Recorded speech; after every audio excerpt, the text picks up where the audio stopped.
Baiklah. Assalamualaikum warahmatullahi wabarakatuh. Waalaikumsalam warahmatullahi wabarakatuh. Baiklah, pada sore hari ini kita ketemu lagi untuk mata kuliah pengantar sistem digital. Jadi saya share dulu ininya, materinya.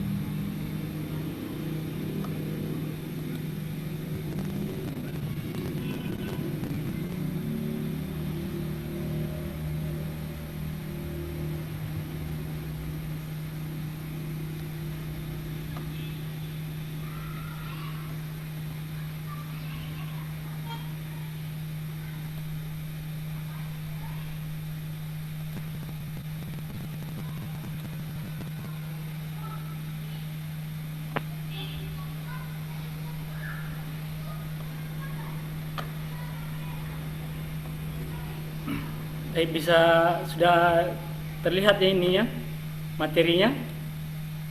Lihat Pak, terlihat aman. Baiklah, sebelum kita mulai perkuliahan ini, marilah kita berdoa dulu. Berdoa menurut agama dan kepercayaan masing-masing. Semoga materi yang saya berikan ada manfaatnya. Jadi berdoa dimulai. Oke, berdoa selesai. Baiklah, pada materi yang kedua ini, yaitu sistem bilangan komputer. Jadi kemarin kan sudah kita pada pertemuan pertama, sekarang masuk pada pertemuan kedua. Jadi pertemuan kedua pada mata kuliah pengantar sistem digital. Materinya sistem bilangan komputer. Jadi adapun capaian pembelajaran pada materi ini, pada pertemuan kedua ini, yaitu mahasiswa itu menguasai sistem bilangan komputer, terus bahan kajiannya yaitu bilangan komputer, konversi bilangan ke biner, ke okta, ke eksa, ke desimal, terus penjumlahan bilangan komputer itu sendiri, pengurangan, perkalian, dan pembagian. Metode pembelajaran yang diberikan itu ceramah, diskusi, dan nanti ada tugas mandiri. Media pembelajaran yang kita gunakan pada mata kuliah ini yaitu menggunakan Zoom Meeting, Google Classroom, dan WhatsApp Group. Adapun alokasi waktu yang kita gunakan untuk tatap muka itu sekitar 150 menit, 3 SKS, dan nanti untuk tugas mandirinya itu 375 menit. Adapun kriteria penilaian itu keaktifan mahasiswa, observasi dosen nanti, terus tugas di akhir ini harus dikumpulkan. Bobot penilaiannya itu 5%.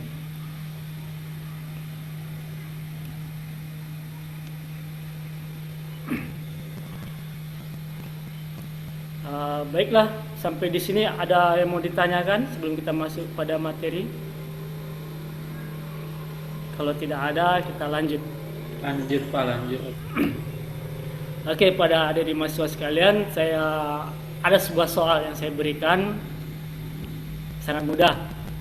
5 ditambah 6 sama dengan berapa? Mungkin Nurul bisa jawab 11, berapa? Pak. 11, Pak. Oke. Rata-rata jawab 11. Kalau saya bilang bahwa jawabannya 13, mungkin timbul pertanyaan. Atau karena Nurul jawab 11, mungkin Nurul bisa berikan saya alasan kenapa jawabannya 11. Karena 5 sesuai dengan bilangannya, Pak. 5 ditambah 6, 11. Kalau ada pertanyaan lagi, kenapa harus 11? Tidak tahu, Pak. Nah, inilah yang diberikan sama guru-guru kita dari SD sampai SMA. selalu diberikan begitu. 5 ditambah 6, 11. Andai kata ada mahasiswa SD bertanya, kenapa harus 11 Pak? Itu jawaban, saya tidak tahu apa jawaban guru yang akan diberikan pada siswanya. Kenapa harus 11? Kenapa tidak 13, 14 gitu? Baiklah, kita lanjut ya. Inilah Nurul menjawab 11 karena Nurul menggunakan bilangan desimal. Jadi bilangan desimal itu dari 0 sampai 9. Maka ketika 5 ditambah 6, jadi setelah sampai di 9, terus dia mulai di 10, kemudian 11. Makanya jawabannya 11. Ketika saya katakan jawabannya 13, saya menggunakan bilangan okta. Jadi okta itu bilangannya ada 8, 0 sampai 7. Jadi ketika dia sudah sampai 7, dia lanjutkan pada 10, 11, 12, 13.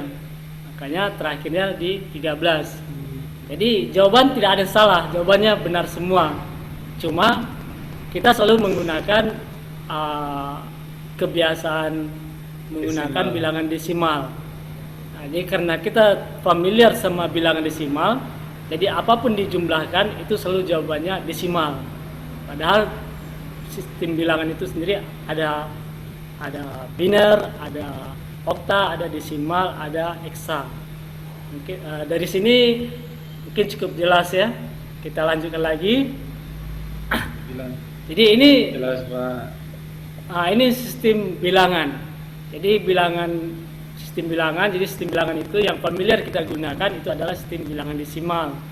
Seperti halnya kita menggunakan handphone, kalau kita familiar sama Samsung dan ketika diberikan iPhone kita gagap untuk menjalankannya. Begitu juga dengan sistem operasi. Kalau kita terbiasa dengan Windows dan ketika kita ketemu dengan Mac atau ketemu dengan Linux, kita gagap gitu.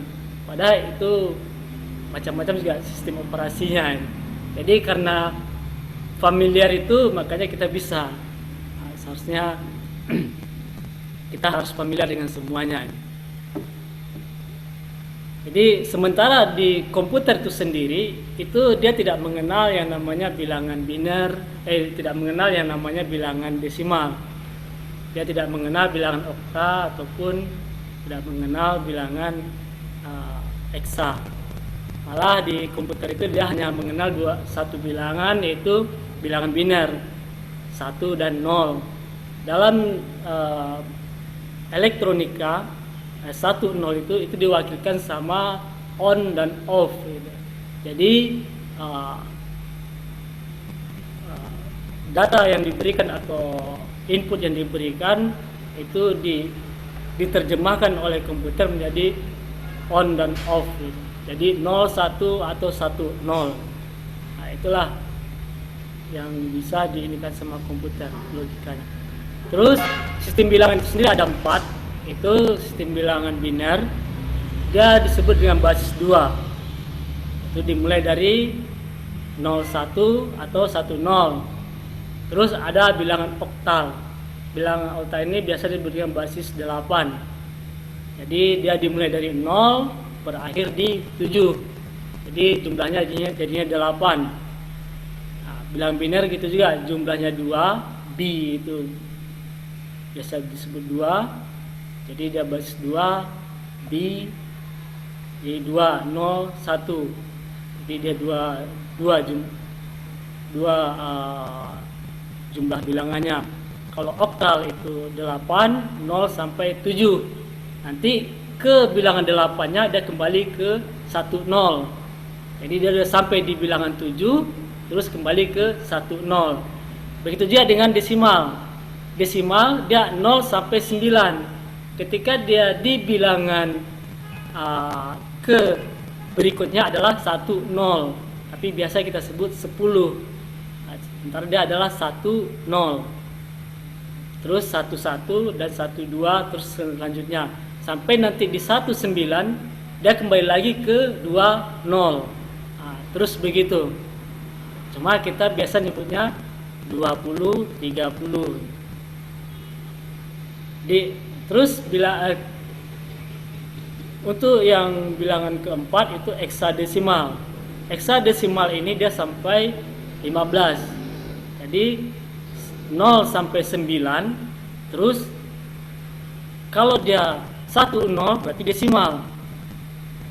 Kalau dia setelah 9 1, 1 berarti dia desimal.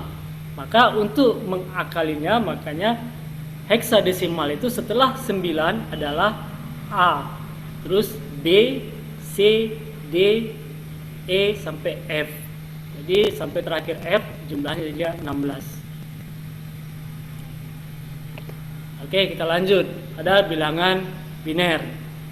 Jadi dalam sistem bilangan biner itu yang basis 2 mempunyai simbol logika numerik sebanyak 2 buah. 2 buah simbol yaitu 0 dan 1.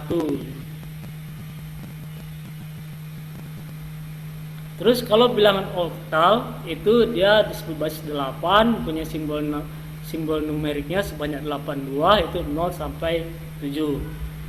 Nah, terus bilangan desimal itu sistem bilangan yang paling umum digunakan dalam kehidupan sehari-hari.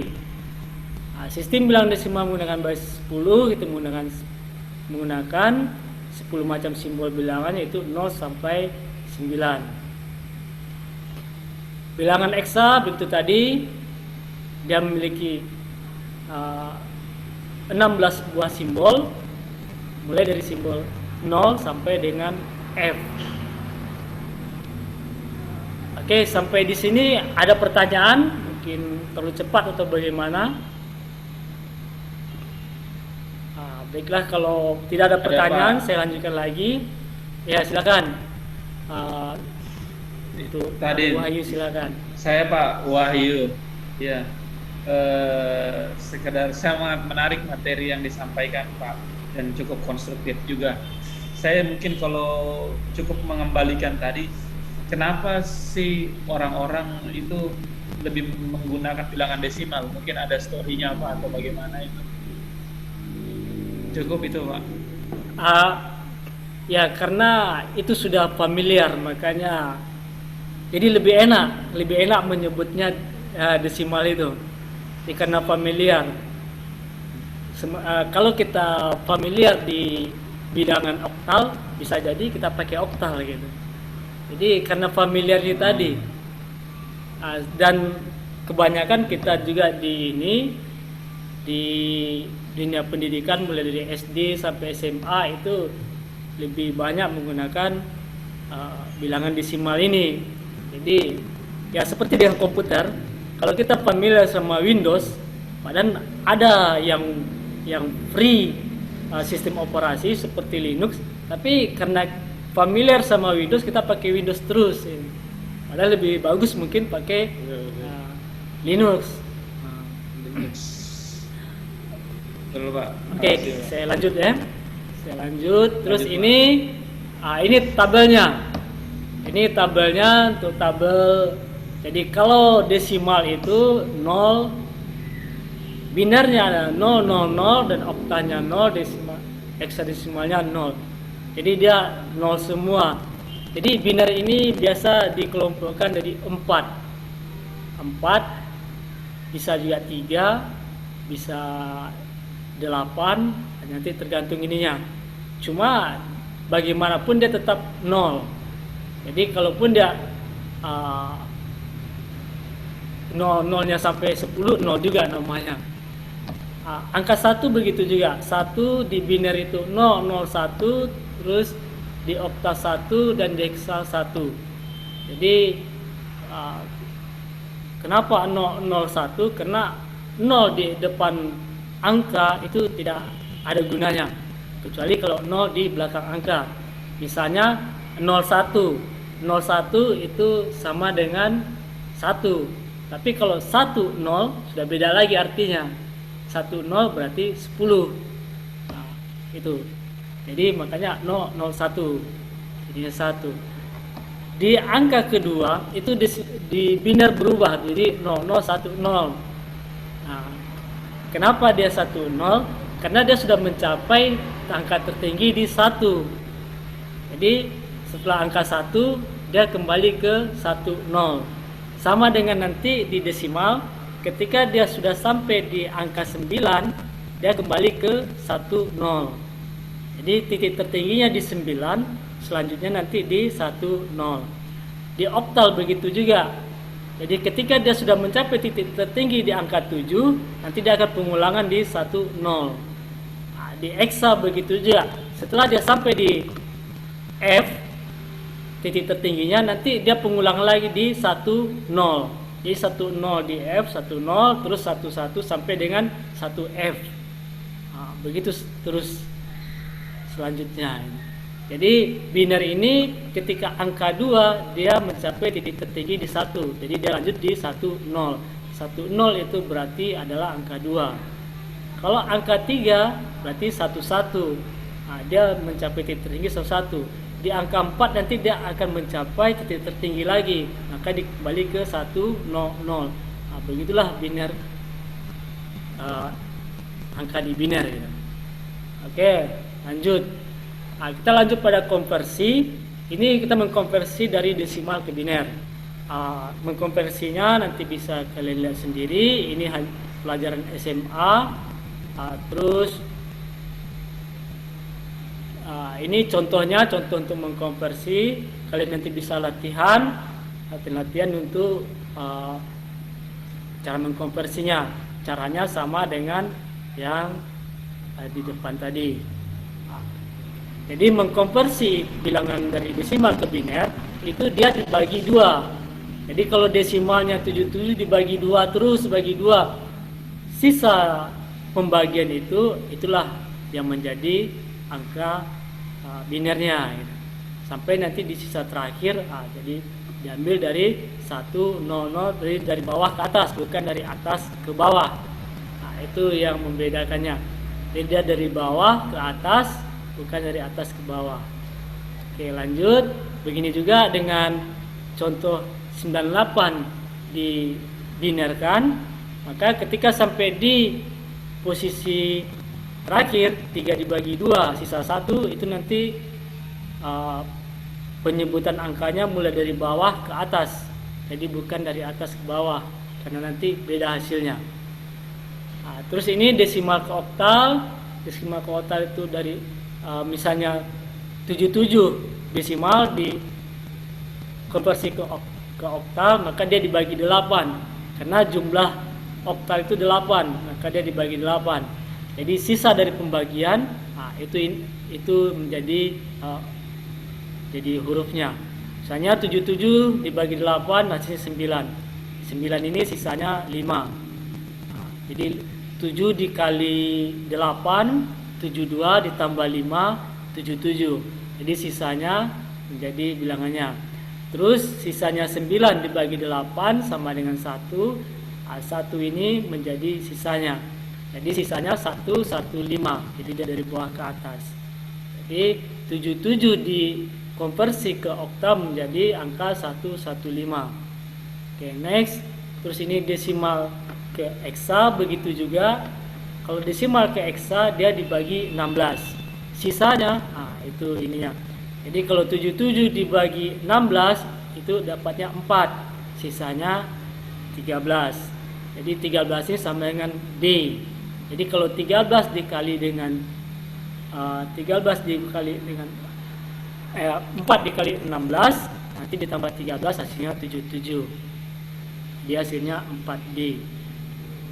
Terus ini dari tabelnya, ini tabel dari desimal, dari biner ke desimal. Jadi kalau dari biner ke desimal, ini tabelnya. Jadi ini sengaja saya hapus untuk sebuah pertanyaan. Kalau 2 dipangkat 1 adalah 2, binernya 10. Kalau 2 pangkat 0, berapa desimalnya? Mungkin Rumi bisa jawab. Berapa kalau 2 pangkat 0?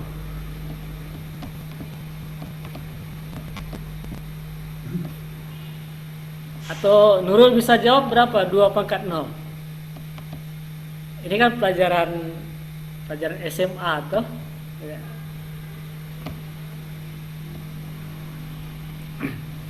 Terkadang banyak yang jawab.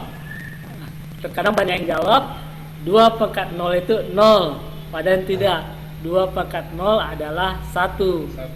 Jadi Satu. Nah, jadi 2 pangkat 0 1. Jadi apapun bilangannya.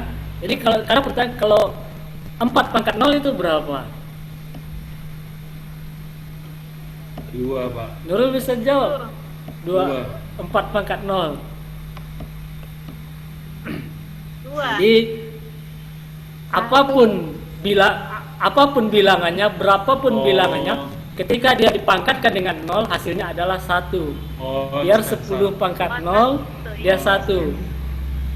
Jadi 5 pangkat 0 1. Nah, jadi pelajaran SMA itu biasa kita temukan itu. Kalau 2 pangkat 0 7 pangkat 0 nanti hasilnya 1 gitu. Jadi kalau 2 pangkat 0 1 ini saya ini terus 2 pangkat 1 itu 2, terus begitu ininya sampai dengan 2 pangkat 7 adalah 128 dengan bilangan binernya 10000 sampai 7 angka. Nah, ini untuk konversi dari biner ke 0, dari biner ke desimal. Jadi kalau biner ke desimal kita tinggal kelompokkan, bisa dikelompokkan 3-3 atau dikelompokkan 4-4. Terus lanjut, ini untuk latihan di rumah. Jadi untuk tugas ini untuk latihan di kelas. Jadi untuk latihan di kelas untuk dikerjakan. Jadi tugasnya nanti dikumpul melalui classroom 1 jam dari live meeting ini. Jadi setelah live meeting silahkan dikerjakan ini tugasnya. Terus nanti dikumpul di classroom, Google Classroom. Terus nanti absen hari ini itu ada di Google Classroom, silahkan buka Google Classroom-nya. Terus materi hari ini juga ada di Google Classroom, juga nanti akan saya kirim di WA group. Terus video pembelajarannya juga ada di Google Classroom. Jadi kalau masih belum mengerti, masih belum ini, nanti bisa dilihat bisa di-upload, bisa di-download di Google Classroom. Bisa di-download videonya terus dipelajari di rumah. Terus ada nanti tugas latihan untuk di rumah. Ada PR, jadi nanti ada di classroom semuanya. Jadi batas pengumpulan pekerjaan rumahnya itu 3 hari dari hari ini. Jadi kalau lewat dari 3 hari tidak dikumpulkan, maka dengan sendirinya tugasnya tidak langsung diblok oleh Google Classroom. Jadi kalian harus ingat kapan harus kumpul tugas, kapan latihannya harus dikumpulkan. Karena semuanya pakai waktu di Google Classroom. Jadi kalau ada yang terlambat, jadi Google Classroom tidak terima, jadi langsung ditolak, langsung error. Jadi tolong adik-adik mahasiswa untuk bisa menghargai waktu, on time tugasnya. Jadi semuanya ada saya share di Google Classroom. Jadi mungkin banyak materi itu semuanya ada di Google Classroom. Oke, ada mahasiswa pada hari ini cukup sampai di sini. Ada pertanyaan mungkin? Oke, kalau tidak ada pertanyaan, kalau tidak ada pertanyaan berarti kita sudahi sampai hari ini. Jadi jangan lupa tugas latihan nanti 1 jam harus dikumpul, terus ada tugas rumahnya. Oke, lebih dan kurang saya mohon maaf. Wassalamualaikum warahmatullahi wabarakatuh. Waalaikumsalam.